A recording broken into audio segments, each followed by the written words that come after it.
बिल्कुल सहयोगी है, उसका बिजनेस पार्टनर है, वो इस फेडरेशन में रहेगा। तो मैं अपनी कुश्ती को त्यागती हूँ और मैं आज के बाद कभी भी आपको भगवान का मंदिर बनाएंगे, मस्जिद बनाएंगे, लेकिन गरीब का झोपड़ा तोड़ के कोई भगवान नहीं खुश होगा, उसमें भगवान नहीं बैठेंगे। किसी गरीब का झोपड़ा तोड़ के उनको बेघर करके भगवान बैठा लो, वो भगवान नहीं बनाएंगे। राम को भक्त बनते हो, राम के भक्त बनते हो, राम के भक्तों को तकलीफें दे रहे हो, वो सरकार नहीं है। नमस्कार, मैं रवीश कुमार। साक्षी मलिक ने कहा है कि वे अब कुश्ती छोड़ रही हैं। रोते रोते उन्होंने यह बात कह दी, मगर क्या यह बात इतनी सी थी कि किसी को बोलने की जरूरत महसूस नहीं हुई? टोक्यो ओलंपिक में पदक जीतने वाले बजरंग पूनिया ने भी अपना पद्मश्री पुरस्कार लौटा दिया है। बजरंग पूनिया ने पद्मश्री का मेडल फुटपाथ पर रख दिया। यह सब देखना कितना कष्टकारी है। इस तरह खिलाड़ियों का मनोबल तोड़ दिया गया। कोई पदक लौटा रहा है, कोई कुश्ती छोड़ रही है। बजरंग पूनिया ने प्रधानमंत्री को पत्र लिखा है। पूरा पत्र उनके फेसबुक पेज पर मौजूद है। लिखते हैं कि सबने सम्मान दिया, मान दिया, सरकार ने, जनता ने, लेकिन क्या सम्मान के बोझ तले घुटता रहूं? आज ये सम्मान मुझे कचोट रहे हैं। ओलंपिक पदक जीतने वाले घुट कर जी रहे हैं, बोल रहे हैं, मगर जनता यह सब देखते हुए चुप है। प्रधानमंत्री को बजरंग पूनिया ने लिखा है कि जिनका दबदबा कायम हुआ है या रहेगा, उनकी परछाई तक महिलाओं को डराती है और अब तो वे पूरी तरह दोबारा काबिज हो गए हैं। उनके गले में फूल मालाओं वाली फोटो आप तक पहुंची होगी, लेकिन प्रधानमंत्री चुप हैं। चुप रहने में उनका कोई मुकाबला नहीं। उनके खेल मंत्री भी चुप हैं, महिला व बाल विकास मंत्री भी चुप हैं, दूसरे खेलों के खिलाड़ी चुप हैं और आप सभी देखने वाले चुप हैं। इस चुप्पी को कैसे समझा जाए? क्या इस देश में एक ऐसा बहुमत बन गया है जो अब हर तरह की हिंसा को, हर तरह के अन्याय को नकार सकता है? वह उन सवालों पर बोलेगा ही नहीं जो बीजेपी और मोदी सरकार से मुखातिब हैं, उनसे पूछे जाते हैं। जो हाल साक्षी मलिक का किया जा रहा है, वही हाल इसी महीने महिला सांसद महुआ मोइत्रा का किया गया। भरे सदन में बहुमत की गूंजती हुई हां के स्वर की तलवार से उन्हें निलंबित कर दिया गया। किसी को पासवर्ड दिया तो उसे राष्ट्रीय सुरक्षा के लिए खतरा बता दिया गया। बीजेपी के सांसद प्रताप सिम्हा के पास पर 2 युवक लोकसभा में घुस आए, उस सांसद के खिलाफ कोई कार्रवाई नहीं हुई। साक्षी से लेकर महुआ की ही आवाज की बात नहीं है। लखनऊ के अकबर नगर में हजारों परिवारों के घर तोड़े जा रहे हैं। वहां रिवर फ्रंट बनाया जाना है।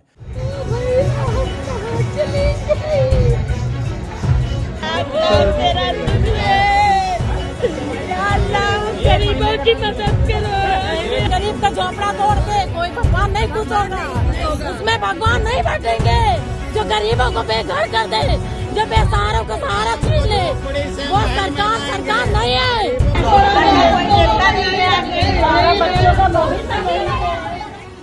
चीख पुकार करने वाली महिलाओं में हिंदू भी हैं, मुसलमान भी। वहां मस्जिद भी है, मंदिर भी। फिर भी उनकी चीख, उनके घरों को तोड़े जाने का गम कहीं नहीं पहुंच रहा है। पुलिस बैरिकेड लगाकर इनके घरों को खाली करा रही है। क्या हम एक ऐसा बहुमत बनता हुआ देख रहे हैं जो क्रिमिनल की तरह अन्याय में शामिल है और चुप है? आप चुप हैं या आपको चुप करा दिया गया है? 4 PM के संजय शर्मा ने इस घटना के बारे में जब ट्विटर पर डाला, तब जाकर दिल्ली के पत्रकारों को पता चला कि अकबर नगर में किस तरह से गरीबों के घर गिराए जा रहे हैं। यह वीडियो सुमित नाम के काबिल फोटोग्राफर का है। सुमित ने भी अपने ट्विटर हैंडल पर कई वीडियो डाले हैं। लगभग 50 वर्ष पुरानी एक कॉलोनी में 1200 घरों का तोड़ा जाना कोई मामूली बात नहीं, मगर चुप्पी ने उसे मामूली कर दिया है। 15,000 लोग प्रभावित बताए जा रहे हैं, मगर इनकी आवाज कहीं नहीं गूंज रही। मीडिया में भी नहीं और आप जनता में भी नहीं। आज इलाहाबाद हाईकोर्ट ने अकबर नगर के ध्वस्तीकरण पर 1 महीने के लिए रोक लगा दिया। लखनऊ विकास प्राधिकरण को फटकार लगाई है कि इतनी ठंड में गरीबों के घर गिराए जा रहे हैं। घर गिराने की इतनी जल्दी क्या है? आप भगवान का मंदिर बनाएंगे, मस्जिद बनाएंगे, लेकिन गरीब का झोपड़ा तोड़ के कोई भगवान नहीं खुश होगा, उसमें भगवान नहीं बैठेंगे। किसी गरीब का झोपड़ा तोड़ के उनको बेघर करके भगवान बैठा लो, वो भगवान नहीं बनाएंगे। राम को भक्त बनते हो, राम के भक्त बनते हो, राम के भक्तों को तकलीफें दे रहे हो। वो सरकार नहीं है। जब एक पत्थर के भगवान की इतनी इज्जत, जीते जागते इंसानों की इतनी बेकदरी, वो सरकार नहीं है जो गरीबों को बेघर कर दे, जो बेसहारों का सहारा छीन ले। वो सरकार नहीं है सरकार। लोकतंत्र नहीं बचेगा तो आपका माइक, आपका चैनल, आपका संवाद भी नहीं बचेगा। इसलिए इस खतरे को आप भी समझिए। जो व्यक्ति और जो निजाम अभी सत्ता में है, उसे विपक्ष मुक्त संसद चाहिए, प्रतिरोध मुक्त सड़क चाहिए, खिलाड़ी मुक्त खेल चाहिए, और उसे सवाल मुक्त प्रेस चाहिए, सवाल मुक्त मीडिया चाहिए। तो ये लड़ाई सिर्फ हम निलंबित सांसदों की नहीं है। हमारे प्रधानमंत्री जी विदेश जाते हैं, अक्सर जाते हैं, तो वहां सीना ठोक के कहते हैं कि मैं लोकतंत्र की जननी वाले देश से आया हूं। 150 सांसदों का निलंबन। जब बाहर जाओगे मोदी जी, किस मुंह से कहोगे कि लोकतंत्र की जननी के देश से आया हूं? इस देश के डेमोक्रेसी को खत्म करने के लिए ही 146 एमपीज को इन्होंने बाहर निकाला। संविधान के तहत, डेमोक्रेसी के तहत सबको बात करने का हक है, और वो आजादी आप छीन नहीं ले सकते। वो आजादी हमको मिली है जवाहरलाल नेहरू से, वो आजादी हमको मिली है महात्मा गांधी से, वो आजादी हमको मिली है डॉक्टर अंबेडकर से। इन्होंने तैयार करके दिया। आज मोदी जी हर एक को दोहरा रहे। हमारे कार्यकर्ताओं को जहां कहीं इलेक्शन आता है, उनको ईडी का डर, सीबीआई का डर, इनकम टैक्स का डर। अरे कितने डराते हो? अरे ये अपोजिशन पार्टी कांग्रेस ये डरने वाली नहीं है। जो भी विपक्ष में खड़ा है, अकेला कर दिया जा रहा है। चाहे एक महिला सांसद हो, एक महिला खिलाड़ी हो, या लखनऊ के अकबर नगर की हजारों महिलाएं हों। सवाल है कि क्या मीडिया चुप हो जाता है इसलिए जनता चुप हो जाती है, या जनता ने चुप होने का एक अच्छा बहाना ढूंढ लिया है? हम आज के वीडियो में विपक्ष के सांसदों के प्रदर्शन और साक्षी मलिक के मसले पर बात करना चाहते हैं। दोनों भले ही दो छोर पर नजर आते हैं, लेकिन दोनों को लेकर जो चुप्पी पसरी है, आप जानकर भी अनजान बने हुए हैं, इसमें काफी समानताएं हैं। हम जानते हैं कि यह पहली बार नहीं है। हम यह भी जानते हैं कि धर्म की राजनीति ने लोगों को अधर्मी बना दिया है।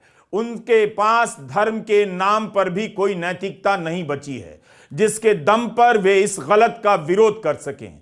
जिस जंतर मंतर पर साक्षी मलिक, विनेश फोगाट, बजरंग पूनिया जैसे कई पहलवानों ने 39 दिनों का धरना दिया, तब भी उनके मुद्दे को लेकर सरकार से सवाल नहीं पूछे गए, उन्हें हताश कर दिया गया।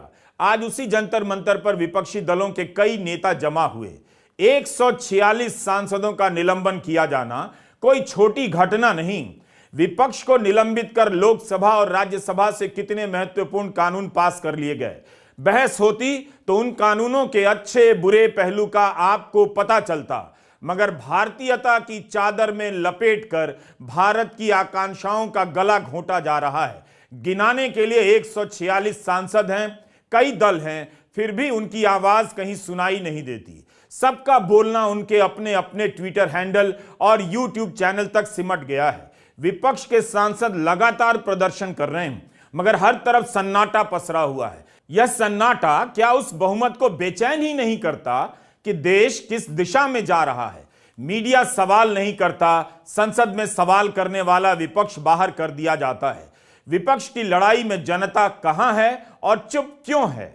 आप लोग जानते हैं कि संसदीय इतिहास में, संसदीय लोकतंत्र के इतिहास पूरे दुनिया में, कभी भी इस इतिहास में कोई भी देश में 146 सांसदों को ऐसे बाहर नहीं किया गया है, निलंबित नहीं किया गया। ये तो बहुत बुरी बात है। कोई और समय होता तो साक्षी मलिक के कुश्ती छोड़ने को लेकर मीडिया 24 घंटे सरकार से सवाल पूछ रहा होता, खेल मंत्री और प्रधानमंत्री से इस्तीफा मांग रहा होता और जनता सड़कों पर उतर गई होती।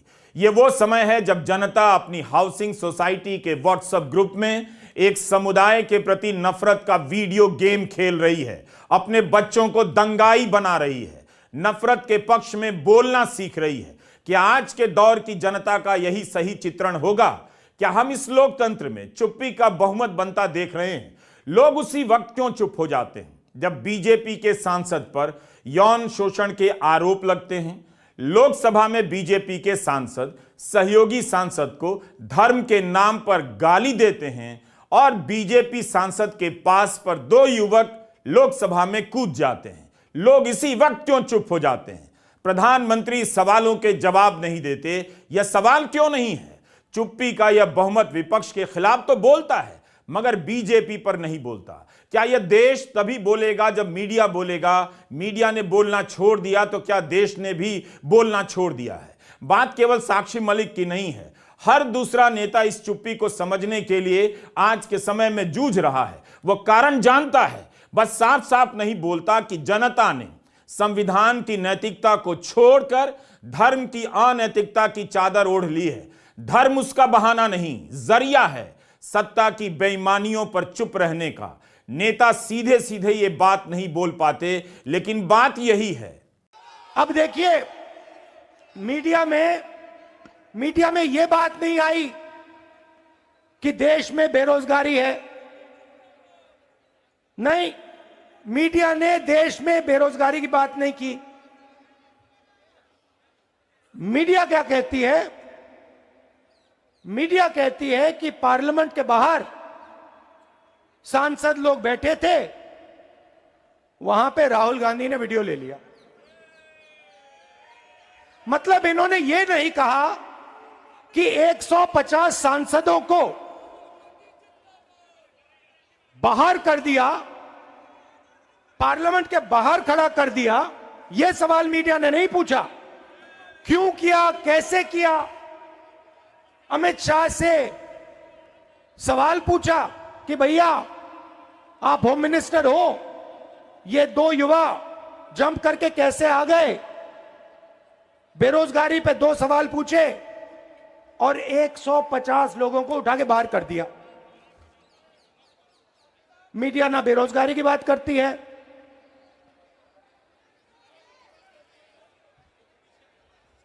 ध्यान इधर उधर कराती है। क्या अब लोगों को चुप रहने वाला लोकतंत्र चाहिए? बोलने वाले लोकतंत्र से उन्हें इतनी नफरत कब से हो गई? साक्षी मलिक का इस कदर रोते बिलखते चले जाना कोई साधारण घटना नहीं थी, मगर मीडिया और लोगों की चुप्पी ने इसे चंद घंटे के भीतर खत्म कर दिया। कई चैनलों ने साक्षी मलिक के मसले को हाथ तक नहीं लगाया। कई चैनलों के डिबेट के कार्यक्रम में यह मुद्दा तक नहीं आया। यह सब किस लिए हो रहा है? क्या इसमें भी जनता अपना कोई भला देख रही है? उसे क्यों नहीं दिखता कि एक महिला खिलाड़ी के साथ क्या हुआ और यह बहस के मुद्दे के साथ गायब क्यों कर दिया गया? साक्षी ने यूं ही तैश में आकर कुश्ती नहीं छोड़ी है। मंत्रियों को पत्र लिखे, 39 दिनों तक धरना दिया, धरना छोड़कर जांच पर भरोसा किया, कोर्ट गई और अंत में क्या मिला? विनेश फोगाट ने तो प्रधानमंत्री से मिलकर सब कुछ बताया था, तब भी क्या हुआ? मैं अपनी कुश्ती को त्यागती हूँ और मैं आज के बाद कभी भी आपको वहां नहीं दिखूंगा। 2016 का साल था। साक्षी मलिक ओलंपिक में कांस्य पदक जीत कर आ रही थीं। हरियाणा सरकार ने उन्हें बेटी बचाओ बेटी पढ़ाओ का ब्रांड एम्बेसडर बना दिया। हर तरफ साक्षी की चर्चा थी। यह ट्वीट प्रधानमंत्री का है, अंग्रेजी में कह रहे हैं कि साक्षी मलिक आप लोगों की प्रेरणा हैं, लोगों को प्रेरित करते रहिए। आज उसी साक्षी के लिए प्रधानमंत्री का कोई ट्वीट नहीं आया। 2016 में जब साक्षी मलिक जीत कर आई तब उनके सम्मान में कार्यक्रमों की झड़ी लग गई। मुख्यमंत्री मनोहर लाल खट्टर ने ऐलान कर दिया कि साक्षी के गांव में एक स्टेडियम बनाया जाएगा। इस स्टेडियम की क्या हालत है, कम से कम मीडिया आज के दिन जाकर तो देख ही सकता था। लेकिन तब जब घोषणा हुई थी, अखबारों में इसे काफी बढ़ा चढ़ाकर छापा गया। या उस स्टेडियम का हाल आप भी देखिए। गोदी मीडिया यही दिखाकर सरकार से आज के दिन सवाल पूछ लेता कि 7 साल में एक स्टेडियम क्यों नहीं बन सका। मोखरा गांव में बनने वाला यह स्टेडियम कब पूरा होगा? आधा अधूरा सा क्यों है?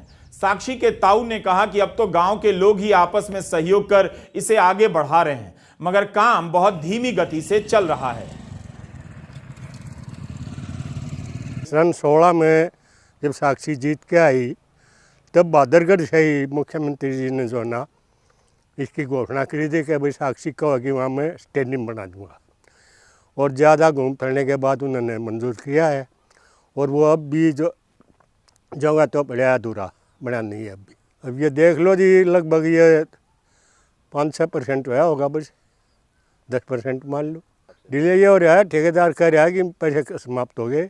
यहाँ 2 हॉल बनने हैं और ट्रैक बनना है, कुश्ती का हॉल और कबड्डी का हॉल है, और दौड़ के लिए ट्रैक। मैंने सी विंडो लगाई थी, उसका मेरे पास तो कोई जवाब आया नहीं। विजेंद्र सिंह बेनीवाल भी ओलंपिक खिलाड़ी रहे हैं। 2008 की बात है, बीजिंग ओलंपिक में जब विजेंद्र का मुकाबला होने वाला था तब पूरे देश की सांसें रुक गई थीं। विजेंद्र ओलंपिक में पदक जीतने वाले पहले भारतीय बॉक्सर बने। यह बहुत बड़ी घटना थी। हम सभी पत्रकार भिवानी गए थे।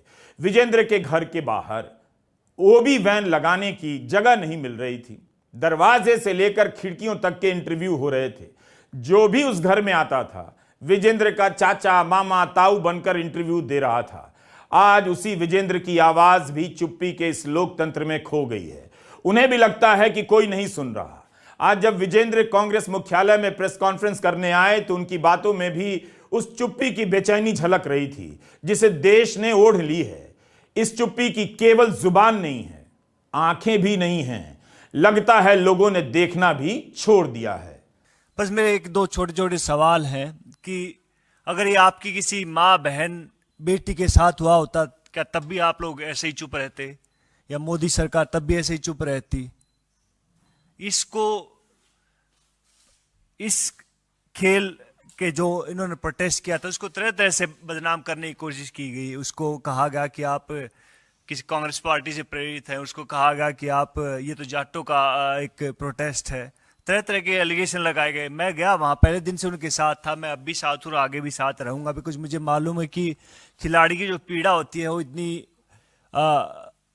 आसानी से नहीं जाती, बिकॉज वो लड़ाई चाहते हैं, वो लड़ना जानते हैं। और मैं चाहूँगा कि उनके साथ न्याय हो, और जितने भी लोग, जितनी भी आवाम है हिंदुस्तान की, वो एक बात जरूर सोचे कि भैया एक इतना बड़ा खिलाड़ी हमारे पास, कहते कि गिने चुने मुट्ठी भर, कहते कि हम काउंट कर सकते हैं उंगलियों पर कितने ओलंपिक मेडलिस्ट हैं, उनके साथ इस तरह का व्यवहार किया जा रहा है तो जो आम जो जनता है, आम जो नागरिक हैं, उनके साथ क्या होगा? एक बार सोचिएगा जरूर इस बात को। और बार बार यह दोहराने का मन नहीं करता कि क्रिकेट खिलाड़ी भी चुप हैं, लेकिन यही खिलाड़ी पहले तो बोला करते थे। आज गलत होता देखते हैं तो क्यों नहीं बोलते? खिलाड़ियों पर क्यों नहीं बोलते? सचिन तेंदुलकर राम मंदिर के उद्घाटन समारोह के लिए आमंत्रित किए गए हैं। 2016 में साक्षी के पदक जीतने पर तेंदुलकर ने भी ट्वीट किया था। हताश साक्षी ने जब कुश्ती छोड़ने का ऐलान किया तो सचिन का ट्वीट ही नहीं आया। भारत की एक स्टार ओलंपिक खिलाड़ी ने खेल छोड़ने की बात कह दी, खेलों की दुनिया से कोई आवाज नहीं आई। इस चुप्पी को समझना और इस पर कहना बहुत जरूरी है। क्या पूरे देश को ही ईडी का डर सताने लगा है, या देश चुप्पी के बहुमत में समा गया है? हाँ सर, स्पोर्ट्स पर्सन क्रिकेट को सर वो स्पोर्ट्स नहीं, उसका एक वो स्पोर्ट्स से कहीं बढ़कर है, मैं मानता हूँ। और हमारे मुल्क में तो कहते 3 चीज़ें बहुत चलती हैं, एक तो पॉलिटिक्स बहुत चलती है, एक बॉलीवुड बहुत चलता है, क्रिकेट बहुत चलता है। तो ये तीनों चीज़ों में कहते हैं कि कभी भी जो असली मसला होता है उसके ऊपर ये कभी बात नहीं करता। आप कभी भी देख लीजिए, बॉलीवुड स्टार, क्रिकेटर स्टार, या कोई भी जो काम का ढंका करने वाला इंसान है, जो काम की बात होगी उसके ऊपर कभी नहीं बोलेंगे। और जो जितने भी अवार्ड हैं, जितने भी राज्यसभा, सबसे पहले उनके पास जाएंगे। ये सच्चाई है, ये आप सबको मालूम है सर। लेकिन ये देश का दुर्भाग्य है। तो अपने जो रोल मॉडल हैं, चूज वाइजली। आप किसको रोल मॉडल मानते हैं? जो आपको हर मसले पर जवाब दे, जो आपके साथ हमेशा दुख में आपके साथ खड़ा रहे, आप उसको रोल मॉडल चुनिए, ना कि जो टीवी पे दिखता है उसको नहीं। आपको याद होगा जब महिला खिलाड़ी धरने पर बैठी थी तब उनके पक्ष में कपिल देव ने आवाज उठाई थी। अहमदाबाद में जब भारत और ऑस्ट्रेलिया के बीच विश्व कप का फाइनल हो रहा था तब कपिल देव को नहीं बुलाया गया। कई पत्रकारों ने लिखा कि कुश्ती की खिलाड़ियों के पक्ष में बोलने पर कपिल देव को किनारे कर दिया गया। देश की जनता को इस बात से भी फर्क नहीं पड़ा कि 175 रनों की शानदार पारी खेलने वाले और अपनी कप्तानी में भारत के लिए पहला विश्व कप लेकर आने वाले कपिल देव के लिए इतने बड़े स्टेडियम में एक कुर्सी नहीं मिली।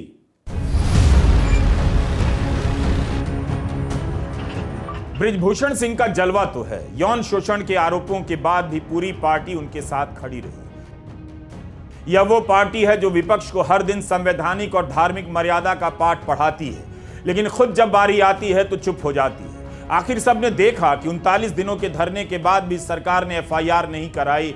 सुप्रीम कोर्ट के कहने पर एफआईआर हुई और चार्जशीट दायर हुई, लेकिन आज तक बृजभूषण सिंह की गिरफ्तारी नहीं हुई। मामूली एफआईआर पर पत्रकार, सामाजिक कार्यकर्ता जेल में डाल दिए जाते हैं, लेकिन सांसद जी का जलवा कम नहीं हुआ। दबदबा है और दबदबा रहेगा का पोस्टर ऐलान कर रहा है कि भविष्य में भी कोई इनका कुछ नहीं बिगाड़ सकता। जून और जुलाई महीने की इन खबरों का क्या किया जाए? अंग्रेजी के अखबारों में प्रमुखता से छपी हैं, मगर इन खबरों को पढ़ने वाला अंग्रेजी क्लास भी उसी चुप्पी के बहुमत का हिस्सा निकला।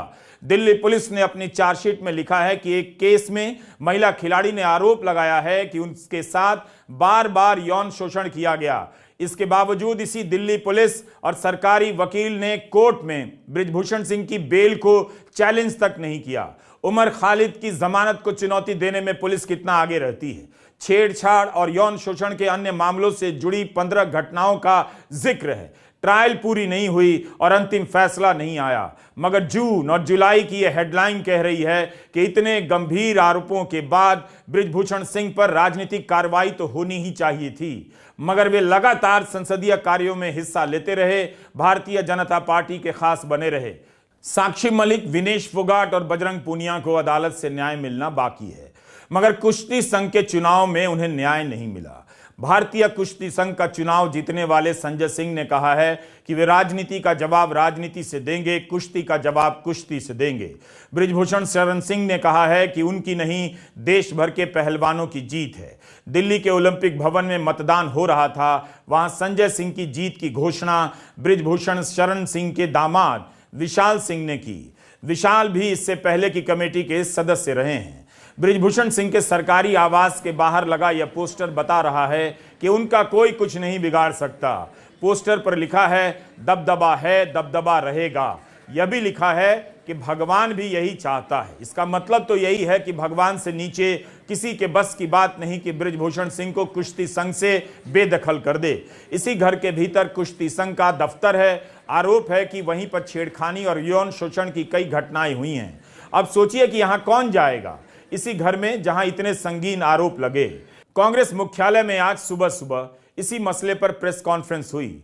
रणदीप सुरजेवाला ने कहा कि बेटी बचाओ बेटी पढ़ाओ की जगह बेटी रुलाओ बेटी सताओ का नारा गढ़ा जा चुका है। रणदीप सुरजेवाला ने कहा कि आज सभी प्रकार के खेल संघों पर बीजेपी का कब्जा है। कुश्ती में ओलंपिक जीतने वाली पहली महिला खिलाड़ी साक्षी ने खेल से संन्यास की घोषणा कर दी, जो भारत के इतिहास में काला अध्याय है। सुप्रीम कोर्ट के दखल के बाद एफआईआर तो दर्ज हुई, पर दोषी भाजपा के चहेते सांसद बृजभूषण को गिरफ्तार नहीं किया गया। वो खुला घूमता रहा। इससे बड़ी राष्ट्रीय शर्म की बात क्या होगी कि पूरी दुनिया में देश का नाम रोशन करने वाली पहलवान बेटियों और पहलवान खिलाड़ियों को अपने मेडल गंगा मैया में बहाने पड़े। कारण केवल इतना कि बृजभूषण सिंह को मोदी सरकार का संरक्षण प्राप्त है। और यह केवल भारतीय कुश्ती संघ नहीं, BCCI, board of control of cricket in India समेत सारे संघों पर, खेल के संघों पर भाजपाई नेताओं का आज कब्जा है। मोदी जी तो कहते हैं कि खेल संघों को राजनीतिक हस्तक्षेप से छुट्टी दिलवा दी, पर सच्चाई इसके विपरीत है। साथियों, क्या मोदी सरकार को इस देश में एक भी महिला खिलाड़ी पहलवान नहीं मिली, कोई एक भी सज्जन व्यक्ति नहीं मिला जो भारतीय कुश्ती संघ का अध्यक्ष बन सकता था, चुना जा सकता था? अगर यही आलम रहा तो इस देश की बेटियां और उनके अभिभावक, उनके माता पिता और परिवार किस पर विश्वास कर अपनी बेटियों को खेलने के लिए भेजेंगे? यह अत्याचार साक्षी मलिक के साथ नहीं, यह अत्याचार विनेश फोगाट के साथ नहीं, यह अत्याचार विजेंद्र बॉक्सर और इन जैसे अनेक काबिल खिलाड़ियों के साथ नहीं। इस अत्याचार ने देश की करोड़ों बेटियों की उम्मीद तोड़ दी है। और इसके लिए सीधे मोदी सरकार जिम्मेवार है। देश की बेटियों के सवाल ये भी हैं, मोदी सरकार चुप क्यों है?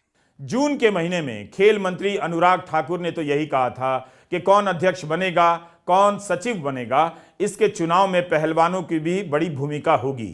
21 दिसंबर की घटना पर खेल मंत्री का बयान ही नहीं आया। कम से कम साक्षी मलिक के लिए ही बोल देते या नए अध्यक्ष को बधाई दे देते। साक्षी के लिए किसी बीजेपी नेता ने अपील नहीं की, खेल मंत्री ने कुछ नहीं कहा। प्रेस क्लब में जब बजरंग पुनिया, विनेश फोगाट और साक्षी मलिक प्रेस कॉन्फ्रेंस के लिए आए तो कहने से ज्यादा सबकी आंखों में आंसू थे। यह साक्षी का वीडियो है, उनके फेसबुक पेज से हमने लिया है। लिखती हैं कि कुश्ती उन्हें मुश्किल से मुश्किल लड़ाई लड़ना सिखा देती है। 12 साल की उम्र से साक्षी मलिक कुश्ती का अभ्यास कर रही हैं। उनके पिता भी पहलवान रहे हैं। भारत के लिए उन्होंने कितने ही पदक जीते। 2016 के रियो ओलंपिक में कांस्य पदक जीतकर साक्षी भारत की पहली महिला पहलवान बन गई। साक्षी की जीत ने भारत की लड़कियों में कुश्ती का सपना और जज्बा पैदा कर दिया। मगर वही साक्षी प्रेस क्लब में 1 साल की लड़ाई के बाद हार बर्दाश्त नहीं कर सकी और कुश्ती छोड़ने का ऐलान कर गईं। विनेश फोगाट भी चैंपियन खिलाड़ी रही हैं। राष्ट्रमंडल खेलों में 3 बार स्वर्ण पदक जीत चुकी हैं। 2 बार विश्व चैंपियनशिप में कांस्य पदक जीती हैं। एशियाई खेलों में स्वर्ण पदक जीत चुकी हैं। विनेश के भी आंसू नहीं रुक रहे थे। विनेश की कामयाबी ही थी कि गीता फोगाट और बबीता कुमारी को आगे आने की प्रेरणा मिली। इतनी कामयाबी के बाद भी ये खिलाड़ी एक लाचार नागरिक की तरह प्रेस के सामने अपना हाल बताकर चली गई और प्रेस अपने घर चला गया।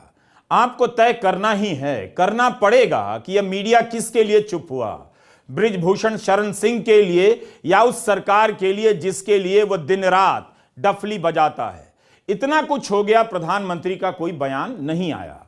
विपक्ष के नेताओं की जरा सी जुबान फिसल जाए, बस आप देखिए मीडिया और बीजेपी के नेता कार्यकर्ता महिला के सम्मान का आंदोलन देश के कोने कोने में पहुंचा देंगे।